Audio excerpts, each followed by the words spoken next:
वो दोनों ही शादीशुदा थे। रिश्ता था मामी और भांजे का। इनके अवैध संबंधों के बीच आई बीवी तो उसका कर डाला कत्ल। अस्सलाम वालेकुम, नमस्कार, आदाब, सत श्री अकाल। मैं हूं आपके साथ नबील अख्तर और इस वक्त आप देख रहे हैं क्राइम हलचल विद नबील अख्तर। आज की ये कहानी रिश्तों को तार तार कर देने वाली कहानी है। इंसान यकीन करे भी तो किस पर, सगा कहे भी तो किसको, विश्वास करे भी तो किस पर। जब अपने ही रिश्तों का खून करने लग जाएं तो इंसान क्या करे। तारीख थी 5 अगस्त 2024। रोज़ाना की तरह पुलिस थाने में लोगों की आवाजाही लगी हुई थी। पुलिस अपना काम कर रही थी और फरियादी अपनी बात पुलिस को बता रहे थे। तभी एक तहरीर पुलिस को दी जाती है जिसमें बताया जाता है कि 3 अगस्त से एक शादीशुदा लड़की गांव से गायब है। पूछे जाने पर बताया जाता है कि लड़की का नाम शबनम है और वो 3 तारीख को घर से कहीं चली गई थी, जो अभी तक वापस घर नहीं आई।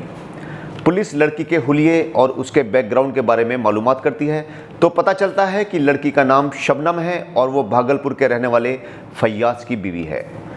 पुलिस महिला की तलाश शुरू कर देती है लेकिन शबनम का कुछ पता नहीं चल पाता। शबनम को गायब हुए 2 दिन से ज़्यादा गुजर चुके थे क्योंकि वो 3 अगस्त को लापता हुई थी। पहले तो उसके परिवार वालों ने खुद ही उसे सब जगह तलाश किया, लेकिन जब उसका कहीं पता नहीं चल पाया तब उन्होंने 5 अगस्त को पुलिस थाने में कंप्लेंट दर्ज करवाई, जिसके बाद पुलिस ने उसकी तलाश शुरू कर दी। पुलिस ने आस पड़ोस में शबनम और उसके करैक्टर के बारे में मालूमात की तो पता चला कि शबनम का करैक्टर तो सही है लेकिन उसके पति फैयाज का चाल चलन सही नहीं है।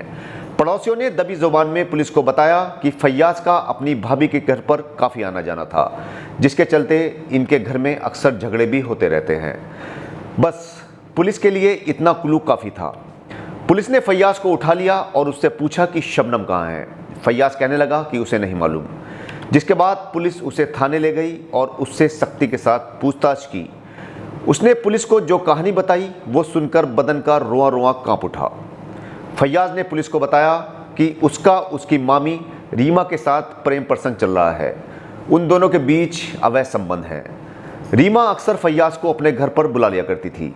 फैयाज अपनी बीवी शबनम से झूठ बोलकर बाहर जाया करता था और रीमा के घर पहुंच जाता था। कहते हैं कि इश्क और मुश्क छुपाए नहीं छुपता। इस केस में भी कुछ ऐसा ही हुआ। शबनम को फैयाज के ऊपर शक होने लगा। एक बार शबनम ने फैयाज का पीछा किया तो देखा कि फैयाज सीधा रीमा के घर में चला गया और कई घंटे बाद वहां से वापस आया। जब फैयाज घर पहुंचा तो शबनम ने उससे पूछा कि तुम कहाँ थे, तो फैयाज ने बताया कि वो काम पर गया था। जाहिर था कि फैयाज शबनम से झूठ बोल रहा था क्योंकि शबनम ने खुद उसे रीमा के घर जाते हुए देखा था। इसके बाद दोनों में झगड़े रहने लगे। अक्सर फैयाज शबनम की पिटाई भी कर देता था। ये सब बातें शबनम ने खुद अपने घर वालों को बता रखी थी। वक्त बीतता गया और वक्त के साथ साथ इन दोनों के झगड़े भी बढ़ते चले गए। फैयाज ने ये बात अपनी मामी रीमा को बताई, जिसके बाद इन दोनों ने शबनम को रास्ते से हटाने का प्लान बना लिया। इसी के चलते इन्होंने 3 अगस्त 2024 की रात अपने प्लान को कामयाब करने का दिन रखा और इसी के चलते इन्होंने पहले शबनम को मारा और फिर उसको घसीटते हुए बाथरूम के अंदर ले गए, जहां इन दोनों ने मिलकर शबनम को बाथरूम में रखा हुआ तेजाब पिला दिया। शबनम दर्द से कराहने लगी, जिसके बाद दोनों ने मिलकर उसका गला दबा दिया। इससे शबनम की मौत हो गई।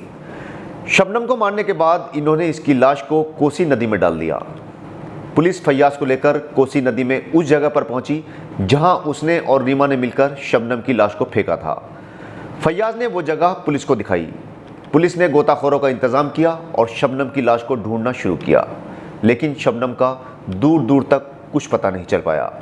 पुलिस ने यह मान लिया कि हो सकता है कि पानी की तेज धार में शबनम कहीं दूर निकल गई। 24 घंटे की तलाश के बाद पुलिस ने तलाश को बंद कर दिया। पुलिस को लगता है कि लाश कहीं दूर निकल गई होगी। केस का खुलासा होते ही पुलिस की एक गाड़ी फौरन रीमा के घर की ओर दौड़ पड़ी। वहां से पुलिस ने रीमा को भी हिरासत में लिया।